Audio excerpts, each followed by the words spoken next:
Islam ni dia evergreen. Dia sentiasa segar. Sampai bila-bila Islam boleh sesuai di setiap zaman. Begitu. Baik. Dia kata maka demikianlah jua dapat. Maka jadilah orang yang miskin itu dihina dan kena zalim. Dan yang kaya dan yang berharta itu dipermuliakan dia. Dan dimenangkan dia dan dikasihkan. Oh, kalau dia kaya, dia bila pun tak pernah salah. Dia buat salah pun tak salah. Tapi kalau dia orang miskin, dia orang hina, dia nobody. Baik, mikrofon berkena karate ya. Kalau dia ni satu orang yang nobody, siapa pun tak kenal dia, hang siap, hang sikit silap aku buang dalam. Begitu keadaannya, dia kata, dan cenderung hati dia kepadanya, maka setengah daripadanya tiada memandang raja itu ke atas rakyatnya, akan pandang belah kesian. Pergi jadi pemimpin, dia tak ada kesian dekat rakyat. Dia tak ada kesian dekat rakyat. Dia kira dia aja. Langsung dia tak rasa kesian kepada hak susah di bawah ni. Maka siapa-siapa di kalangan rakyatnya itu yang dipandangnya berharta, diambilnya dan dipintanya dengan keras. Kalau rakyat ni ada harta, ada tanah, ada apa, dia buat pengambilan buta macam tu aja. Tanah orang tua ni nak beli dulu susah payah, nak dapat tanah tu, dia ambil tanah tu, nak buat apa pun dia buat suka hati dia. Dia tak fikir tentang susah orang, ataupun diutangnya dengan keras, kemudian tiada dibayarnya akan hutang itu dan tiada dipulangnya kembali duit itu, maka demikian itu zalim namanya. Serta makan harta yang haram dan sebagainya. Kalau pemerintah yang bersikap begitu, zalim dia kata. Baik. Kemudian orang yang bertanya itu kata, ya Rasulullah, raja-raja yang zalim itu apabila jatuh suatu hal, pergaduhan, perang, negeri dilanggar musuh dan sebagainya, dipaksanya kami yang kena zalim ini, maka adakah demikian perbuatannya itu kami junjung akan segala titahnya? Sahabat tanya Nabi, raja, pemerintah ni zalim macam yang kata tadi, zalim. Tiba-tiba negeri kita musuh nak main langgar, dia perintahkan kita suruh pergi jadi soldadu, suruh pergi jadi askar, suruh pergi jadi tentera, pergi pertahankan negara ni daripada kena langgar musuh. Kami nak kena taat juga kakak dia, sedangkan dia zalim. Faham tak cerita ni? Begitu. Sahabat tanya Nabi, kalau pemerintah ni buat naya rakyat, zalim dekat rakyat, buat macam-macam benda, menindas rakyat dan sebagainya, tiba-tiba satu hari negeri hak kita duduk ni musuh nak langgar. Pemerintah hak zalim tadi perintah kami hak duk kena zalim dengan dia ni, suruh kami pergi pertahan negeri. Wajarkah kami taat perintah dia pergi pertahan negeri ni? Begitu. Dan adakah kami perlu perbuat apa perintahnya? Bila didengar oleh Nabi SAW akan perkataan laki-laki yang demikian itu, maka sabda Nabi SAW, faqala Rasul SAW, isma'u wa ati'u fa innama alaihim ma hummilu wa alaikum ma hummiltum. Nabi dijawab macam tu. Nabi kata apa? Sabda Nabi SAW, hendaklah dengar oleh sekalian kamu apa suruh dan apa perintahnya. Dia Nabi kata bab dia zalim, bab dia jahat, bab dia buat naya hampa, bab dia tindas hampa, itu bab lain. Dia perintah hampa suruh pertahan negeri daripada musuh langgar, hampa kena dengar perintah dia, hampa kena taat dekat dia. Nabi jawab macam tu. Bab dia jahat, Tuhan dah ada. Dia tak lepas. Kejahatan nak dia buat tak lepas. Tapi atas dunia ni, selagi mana dia duduk di bangku ketua tu, dan dia suruh pula kita buat, bukan buat benda maksiat, dia suruh kita pertahan negeri daripada musuh langgar, kena taat dekat dia, tak boleh derhaka dia. Nabi pergi jawab macam tu. Dan ikut oleh sekalian kamu akan apa-apa perintah yang tiada membawa kepada maksiat. Selagi mana pemerintah zalim tu suruh kita buat benda yang bukan maksiat, kena ikut. Kata Nabi macam tu. Dan janganlah sekalian kamu keluar daripada taatnya, dan jangan sekali-kali kamu melawan dia, dan janganlah kamu menderhaka kepada dia. Nabi pesan macam tu. Jangan sekali-kali derhaka dia selagi mana dia tak suruh hampa buat benda maksiat. begitu. Dan juga janganlah dicari jalan menurunkan dia daripada takhta kerajaannya, dan jangan sekali-kali kamu membunuh dia. Nabi pesan lagi, janganlah sampai hampa pergi rentak dia secara kasar, kemudian hampa sampai nak bunuh dia. Tak boleh buat macam tu, Nabi kata. Kerana yang demikian itu membawa kepada fitnah yang lebih besar lagi, dan menumpahkan darah, dan jadi bercerai-berai, berpecah belah segala kalimah-kalimah Islam. Nabi kata jangan buat macam tu, kerana itu memburukkan lagi keadaan yang ada. Baik, dan adapun zalimnya dan fasiknya pemerintah itu, pulang balik dia kepada Allah untuk membalasnya. Islam ajak macam tu. Sebab dia jahat, Allah dah ada, Allah tak lepas dia. Atas dunia ni, mahkamah semua boleh lepas dia daripada kejahatan yang memang dia buat. Misalnya, mahkamah Allah dia tak lepas. Hukum atas dunia ni apa saja berbanding dengan hukum Allah di akhirat esok ni. Maka Allah Subhanahu wa ta'ala suruh Nabi habaq yang ni. Adapun zalim dia, fasik dia, itu pulangkan dia kepada Allah untuk membalasnya. Kerana sesungguhnya atas batang leher mereka itu apa barang yang ditanggung mereka itu. Segala dosa hak dia buat ada atas belakang dia. Dia balik menghadap Allah, dia kena bayar balik segala kesilapan dia yang dia buat masa atas dunia. Dan atas batang leher kamu barang yang ditanggung oleh sekalian kamu. Nabi kata hampa jaga baik, hampa jaga diri hampa. Hampa buat salah, hampa kena dengan Allah di sana esok. Jangan langgar apa yang Allah suruh, jangan langgar apa yang Nabi suruh. Dia kata, dan kata At-Tirmizi, ini hadis hasan lagi sahih. Muslimin dan muslimat yang dirahmati Allah sekalian. Ini yang contoh kita nak bawa ni, yang kata siapa? Yang kata Hajjaj bin Yusuf As-Saqafi. Hajjaj ni siapa tuan-tuan dia ni? Panglima besar. Dia masa pemerintahan Sayyidina Umar Al-Khattab. Umar pernah lantik dia menjadi governor. Kemudian dia dipecat kerana perangai tak elok dia. Dia dipecat oleh Umar Al-Khattab. Hajjaj ni bukan sahabat Nabi, dia tabi'in. Dia tak ada jumpa Nabi. Tapi dia dah jumpa ramai sahabat Nabi. Dan dia orang kenamaan, dia ada nama Hajjaj bin Yusuf As-Saqafi. Saya masa duduk mengajar sekolah menengah dulu, budak jawab soalan SPM.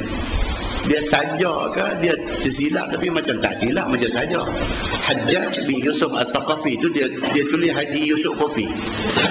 Saya kata budak ni kurang asam betul. Kita duduk rek kertas kan. Haji Yusuf Kopi yang tulis. Budak-budak nakal tuan-tuan. Berani itu dalam SPM dia buat melawak macam tu. Nama nak sopa Hajjaj Yusuf As-Saqafi, Haji Yusuf Kopi. Kan? Baik. Jadi Hajjaj bin Yusuf As-Saqafi ni, dia ni siapa? Dia ni zaman Sayyidina Umar sudah jadi governor. Umar pecat dia. Dilantik balik menjadi governor pada zaman Yazid bin Muawiyah. Kita baca sejarah kerajaan Bani Umayyah, mula khalifah yang pertama Muawiyah bin Abi Sufyan, lepas itu anak dia Yazid bin Muawiyah. Yazid lantik dia balik, hantar dia untuk pergi tenteramkan Iraq. Basrah dan Kufah masa tu bergaduh sakan. Yazid hantar dia untuk pergi tenteramkan Iraq. Dia sampai tenteram Iraq. Orang takut ke dia? Yang kata Haji Yusuf Kopi ni, Hajjaj bin Yusuf As-Saqafi ni tenteram Iraq ni. Kerana berjayanya dia mententeramkan Iraq tu, dia jadi kuat.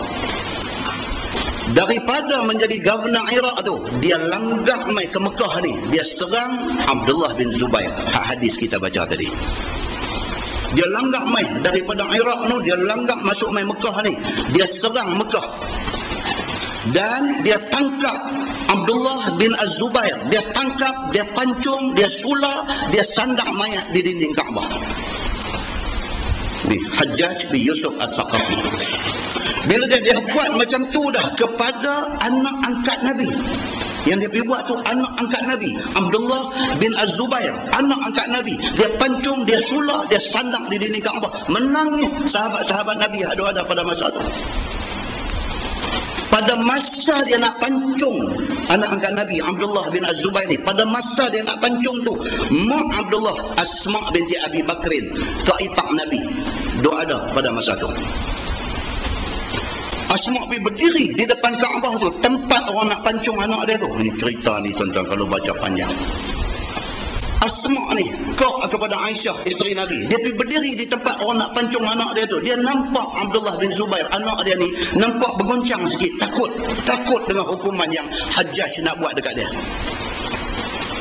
Asma kata dekat anak dia, dia kata, wahai Abdullah, dia kata, tetap pendirian kamu. Dia mak macam tu.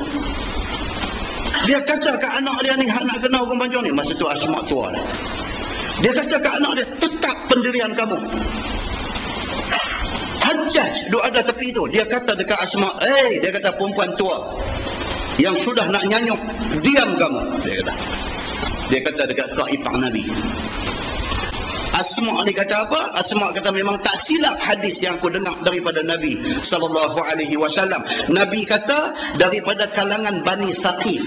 Tu yang kata Hajjaj bin Yusuf As-Saqafi.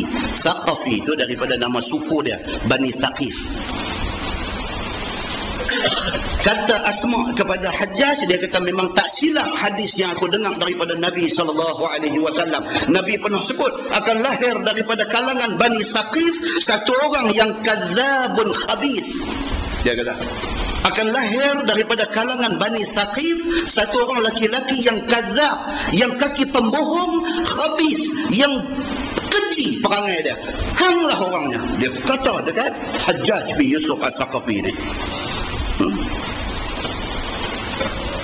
Pancung anak dia, sulap dan sandang di situ. Kemudian Hajjaj bin Yusuf As-Saqafi runtuhkan Kaabah yang dibina oleh Abdullah bin Zubair ni. Dia pancung ni, dia runtuhkan balik Kaabah tu, dan dia bina balik Kaabah kita tengok hari ni. Kaabah ada hari ni tu adalah hasil binaan Hajjaj bin Yusuf As-Saqafi. Kaabah yang dia peruntuh tu, Kaabah yang dibina oleh Abdullah bin Zubair, hak kena pancung, hak kena sulah ni. Kaabah yang dibina oleh Abdullah bin Zubair, Kaabah macam yang dibina oleh Nabi Ibrahim dulu.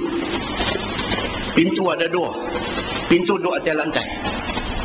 Daripada pintu hala ni tu dia angkat buat tinggi dulu tu. Dulu pintu tu duduk atas lantai.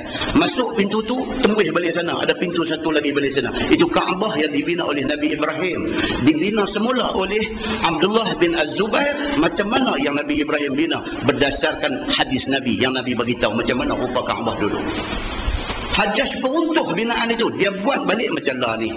Angkat pintu naik tinggi, dan itulah bentuk Kaabah yang dibina oleh Quraisy dulu ni. Hajjaj buat balik. Hajjaj bin Yusuf As-Saqafi ni, orang tanya Imam Malik, macam mana? Apa Imam nak kata kepada Hajjaj ini? Apa kata Imam Malik? Dia kata dalam Quran yang Allah sebut, wa man lam yahkum bima anzalallah fa ulaika humul kafirun. Dalam ayat lain Allah kata fa ulaika humul fasiqun. Dalam ayat lain Allah kata fa ulaika humul zalimun. Sama ada kafirun atau fasiqun ataupun zalimun, tiga-tiga sifat ni ada pada Hajjaj. Imam Malik kata. Ni Hajjaj bin Yusuf As-Saqafi. Imam Malik dia hidup zaman Harun Ar-Rasyid. Dia kata macam tu kepada Hajjaj.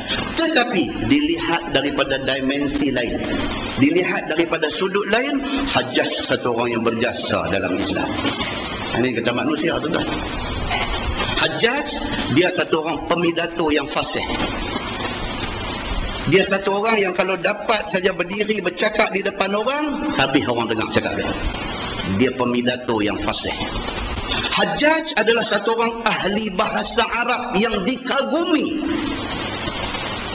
Hajjaj bin Yusuf As-Saqafi, dialah orang yang bertanggungjawab letak titik kepada Quran yang kita baca hari ini. Dulu antara ha, jim dengan kha tak tahu. Nak baca apa? Nak baca ha kan? Nak baca kha kan? Nak baca jim kan? Tak tahu. Bentuk sama. Tak ada titik. Orang Arab tahu baca sebab dia tahu perkataan tu. Lain daripada orang Arab kacau. Ni nak sebut ha ke kha ke jim tak? Zaman Hajjaj bin Yusuf As-Saqafi, dia lantik satu orang yang bernama Abul Aswad Ad-Du'ali. Perintahkan dia ni, suruh bezakan di antara ha, jim dengan kha. Suruh beza. Itu jasa dia. Sampai hari ini kita orang Melayu boleh baca Quran pasal kita tahu tang mana ha, tang mana jim, tang mana kha. Itu jasa Hajjaj bin Yusuf As-Saqafi, alias Haji Yusuf Kopi. Jasa ada. Yang kata rentuan ini ada jasa. Apa nak buat kat dia? Kan? Baik, apa yang kita nak bagi tahu ni apa dia? Hajjaj bin Yusuf As-Saqafi yang cerita dia sampai macam tu sekali. Bila dia mai melawat di tempat yang ada sahabat Nabi yang besar-besar, seperti siapa? Abdullah bin Umar bin Al-Khattab, anak Sayyidina Umar Al-Khattab. Dia mai di tempat Abdullah bin Umar bin Al-Khattab menjadi imam. Dia mai, dia bagi tahu dekat Ibnu Umar. Dia kata, aku nak jadi imam sembahyang. Ni, hak tangan berlumuk darah dia bunuh orang ni. Dia pergi habaq dekat sahabat Nabi, anak kepada sahabat Nabi. Abdullah bin Umar bin Al-Khattab, Abdullah tu pun sahabat Nabi, pak dia Umar Al-Khattab pun sahabat Nabi. Dia pergi habaq dekat kawan ni, dia kata, aku nak jadi imam sembahyang hari ni. Abdullah bin Umar bin Al-Khattab kata apa kata? Tafadhal, ambil. Dan Abdullah bin Umar bin Al-Khattab sembahyang belakang dia. Bila selesai semayang apa semua, dia ni pun turun pergi jalan balik. Orang lain mai dekat Abdullah bin Umar bin Al-Khattab ni. Dia kata, ya benar Umar, pasal apa hampir terima orang macam ni jadi imam semayang? Apa jawab Abdullah bin Umar bin Al-Khattab? Dia kata, kerana dia pemimpin kita. Dia baca hadis daripada Abi Hurairah radhiyallahu anhu, kata dia, sayalikum wulatun ba'di fayalikumul bir bibirrih wal fajir bifujurih fasma'u lahum wa ati'u fi kulli ma wafaqa al-haq wasallu wara'ahum fa in ahsanu falakum wa lahum wa in asa'u falakum wa alaihim. Abdullah bin Umar bin Al-Khattab dia baca hadis ni. Ini yang cantik sahabat-sahabat Nabi ni tuan-tuan. Dia tak emosional. Dia tak ada nak marah orang, dia marah serbu tu tak ada. Sahabat-sahabat Nabi kalau dia marah, kalau dia tak marah, dia ada pasal dia. Pasal apa? Dia baca hadis. Apa kata dia? Sayalikum wulatun ba'di. Nabi kata apa? Dia kata akan mai esok-esok ni pemerintah selepas daripada aku. Nabi kata, lepas aku tak ada esok ni, akan ada wulah. Wulah ni daripada wali, daripada pemerintah. Akan mai pemerintah selepas daripada zaman aku. Yang mereka ini fayalikumul bir bibirri. Kalau mereka baik, maka pemerintahan mereka baik. Nabi kata, wal fajir bifujuri. Kalau pemerintah ni jahat, jahannam habis pemerintahan dia. Benda ni akan mai. Nabi kata, fasma'u lahum wa ati'u fi kulli ma wafaqal haq. Nabi kata, dengarlah. Walaupun mereka jahat, dengar perintah mereka, taatlah kepada mereka. Selagi mana apa yang mereka perintah itu bertepatan dengan yang benar. Selagi mana mereka bercakap tu tak suruh kita buat maksiat, kena dengar, kena taat. Nabi kata, wasallu wara'ahum. Yang ni yang dipegang oleh Abdullah bin Umar bin Al-Khattab. Dia kata apa? Wasallu wara'ahum. Semayanglah belakang mereka, tak ada masalah. Walau dia jahat, walau dia bunuh anak angkat Nabi, walau apa sekalipun, wasallu wara'ahum. Kalau dia nak terbiar nak jadi imam juga, tak apa, ikut, tak apa, tak ada masalah. Nabi tak kata, dan semayanglah dua imam di belakang sana, tak ada. Nabi kata, tak apalah, dia nak naik-naik, kita ikut, tak ada masalah. Pasal apa? Fa in ahsanu falakum walahum. Kalau sekiranya dia tu baik, kalau dia ni baik dalam pemerintahan dia, falakum walahum, maka baik itu untuk kamu dan untuk dia. Kalau dia baik, dia pun dapat pahala, kamu dapat pahala. Wa in asa'u, tapi kalau dia jahat, falakum wa alaihim. Hampa tetap dapat pahala, hampa tak kacau dengan dia, tapi dia berdosa, dia berjawab di depan Allah Subhanahu wa taala. Abdullah bin Umar bin Al-Khattab jawab macam tu, sahabat lain pun dia. Nampak tuan? Inilah kepada apa yang kita baca malam ni, inilah penjelasan dalam agamanya begini. Nah, wallahu a'lam. Lepas ni insya-Allah kita masuk bab ma jaa fil harji wal ibadati fihi. Bab yang akan datang ialah bab yang menceritakan tentang jadi haraj, jadi huru-hara, kacau bila bergaduh sama-sama orang Islam. Wal ibadati fihi. Bagaimana keadaan kita nak beribadah dalam keadaan huru-hara, dalam keadaan jadi kelam kabut itu. Tuan-tuan kena ingat, orang Melayu ni pantang banyak. Orang Melayu pantang banyak. Satu apa dia? Dia pantang semayang kalau dia kenduri. Orang Melayu buat kenduri tak mayang. Duk pergi sambut orang mayang. duit dalam poket ni duk pergi salin buah dalam guni dalam milik orang kali lebih lah. Kembung aja pergi buah dalam guni mai sambut pula, kembung aja pergi buah dalam guni mai sambut pula. Semayang tak, Zuhur tak semayang, Asar tak semayang, Maghrib tak lagi ada semayang. Dia kata tak apalah, nak tidur sekali aku qadha balik dengan Zuhur dengan Asar. Orang Melayu apa dia, minta bagi kenduri sikit, tak semayang. Sibuk menjaga, tak semayang. Pergi menjaga pasal malam, tak semayang. Bukan semua, ramai tak semayang. Semayang, bagus. Dia tang mana pun dia pergi semayang. Habis dia tak ada nak pergi, dia ambil ayat semayang, dia hampang sejadah tepi meja dia, Allahu Akbar. Dia nak semayang. Dia kata aku tak selesa semayang tahun ni, aku nak pergi masjid Zah, tolong tengok Zah. Yang tu ada. Tak apalah, Allah Ta'ala bukan tak tahu. Aku duduk menjaga cari makan ni pun nak belah anak pinak aku. Dia kata takkan Allah Ta'ala tak tahu pun. Dia pakai kira Allah tahu. Dia tak ada semayang. Melayu ni yang kata Melayu ni. Kalau pergi negeri Arab biasa, kita duduk naik bas di highway di Saudi tu, tengok ke tepi daripada semayang ke padang pasir biasa. Orang Melayu cuba tuan-tuan pergi semayang tepi jalan retapi, jalan dia. Yang apa sejadah semayang tepi jalan retapi tu. Mau nak jadi sembang sebulan. Waktu tu pasal duk mengaji kat Ustaz Samsuri jadi begitu. Saya dapat nama, tuan-tuan pergi buat macam tu, saya dapat nama. Nampak?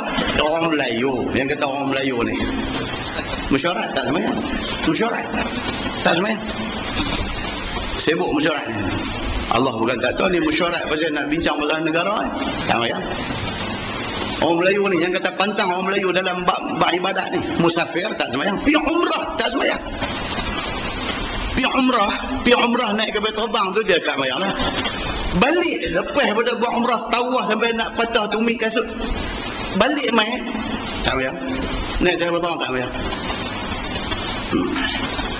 Seluar kotong, alasan tak semayang seluar kotong. Kita kata jom pergi semayang. Oh saya seluar kotong. Seluar kotor cuci bagi bersih lah, jomlah semayang. Tak boleh kotor. Pantang tu, pantang nak buat ibadat ni, pantang banyak.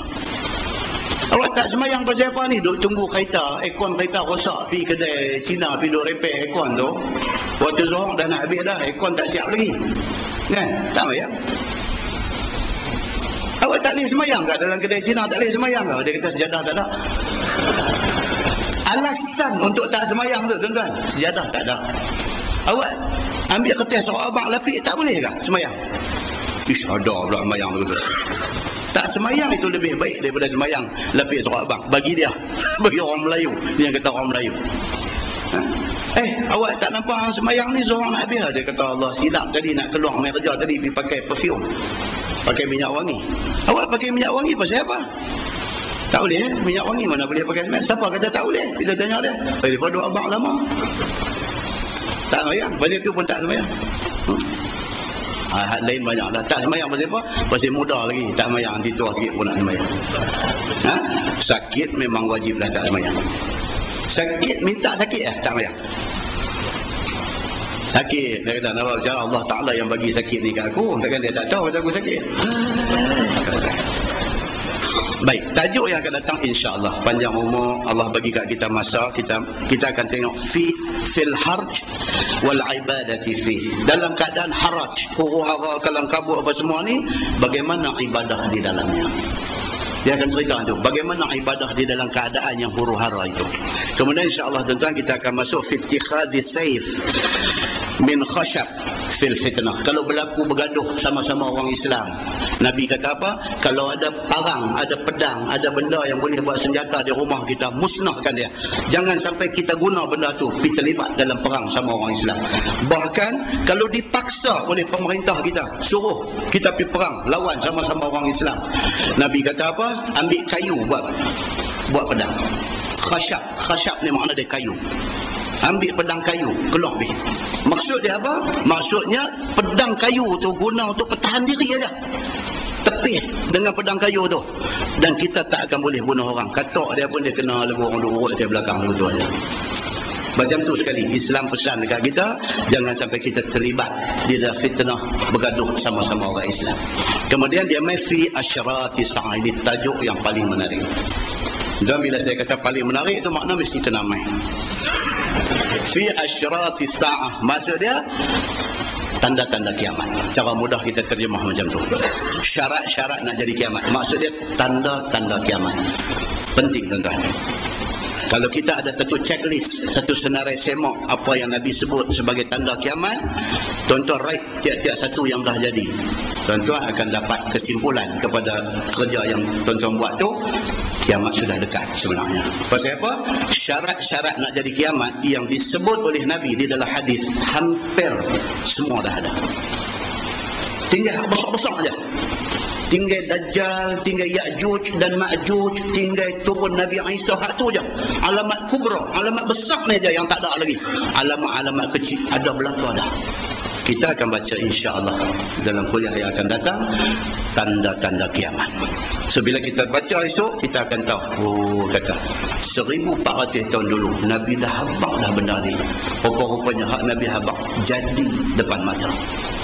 Sepatutnya bila kita jumpa benda ni, iman kita makin kuat kepada Allah Subhanahu wa taala. Nah, mudah-mudahan Allah Subhanahu wa taala berkati kita dan dia bagi taufik dan hidayah kepada kita dan dia tetapkan kita di atas jalan iman dia dan kita mati beriman, kita bangkit bersama orang yang beriman dan kita dihimpunkan sama orang yang beriman di hari akhirat esok. Kita tangguh dengan tasbih kafarah dan suratul Asr. Subhanallah. Asyhadu an la ilaha illallah.